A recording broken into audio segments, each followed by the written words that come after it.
You buy things with your money. You work for your money. Then you save your money to ultimately buy something with it.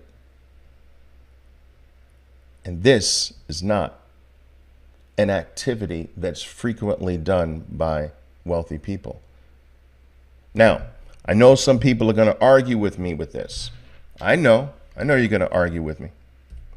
I know some of you are going to argue with me here.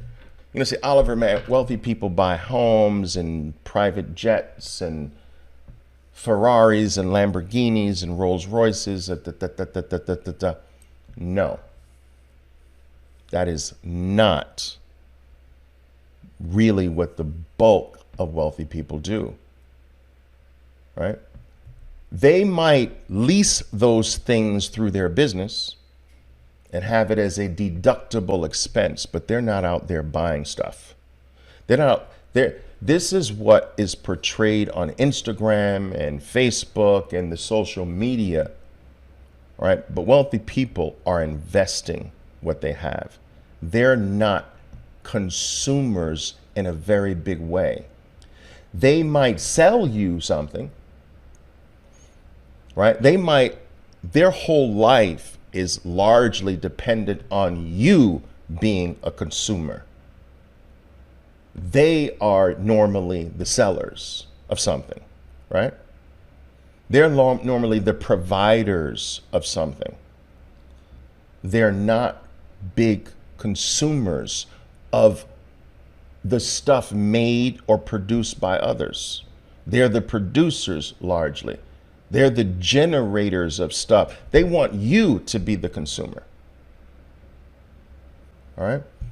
And it took me a while. I was fortunate enough, traders, to have success early in my life. All right?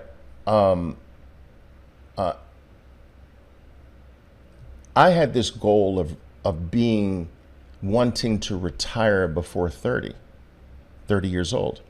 I achieved that goal at the age of 28. All right? It didn't mean that I stopped working. I just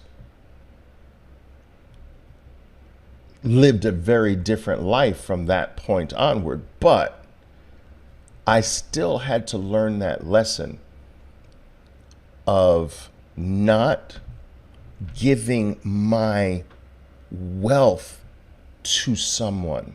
Like my parents were not capable of teaching me this.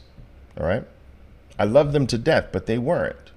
All right? They didn't have a tremendous amount of wealth, and therefore were not in a position to teach me how to handle wealth once I got it. And so I have to sadly admit to you that in the beginning of my years, I was a big consumer. I had 33 cars. Some of you listening to me today, remember those years with me, with my 33 cars and my private drivers, the private airplane set. I did that nonsense, but I had to learn the hard way that is not the way you become wealthy, and it's certainly not the way you keep your wealth. I got sick and tired of handing over my precious wealth to other people, transferring it to other people, giving it to other people every single night. All right? And buying things. I got tired of buying things, and I became a minimalist. I became a hat-wearing, t-shirt-wearing minimalist. Went from 33 cars to, well, I have 8 cars now, but I don't drive any of them practically. They're mostly for my kids and my family or whatever. But the bottom line is that if you can switch the mindset, if you can be aware that every single time you purchase someone else's stuff, that you are taking a portion of your life, and you are giving a portion of your life to someone else. Do you know why it's your life? Because what you have was earned through your time, through your effort, through your energy. We are connected to our money emotionally. Do you know why? Because it is a portion of our lives. We gave up, we sacrificed a portion of our life for these dollars. All right? These dollars that are melting the moment you receive them. Remember, they're melting like an ice cube. But we exchanged our time.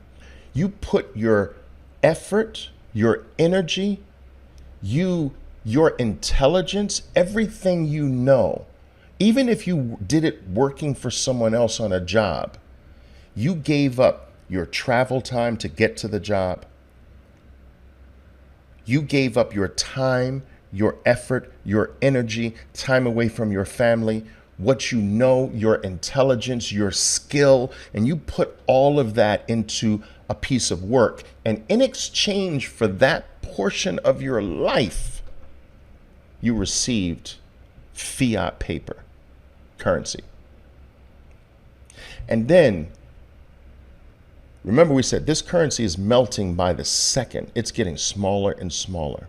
So instead of converting it into something that grows bigger and bigger, you give it away to someone else in exchange for stuff. And this, while every now and then it's okay, but this as a habit will keep you poor. Handing over your life to other people for other people's stuff with their name on it. I stopped wearing other people's names. I want my name on it. I don't want to wear someone else's name. Calvin Klein. Who is that guy? Gucci. I never met him. All right.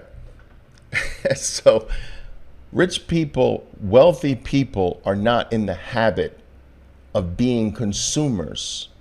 They're always trying to think, really, in a way, how do I appeal to other consumers? They're largely investors. All right. And so I had to learn being careful of whom I give my wealth to. Like, I worked for this. I don't want to give it to someone else so flippantly, right? And so, yes, one of the third reason is you buy stuff with your wealth. And this is not cool.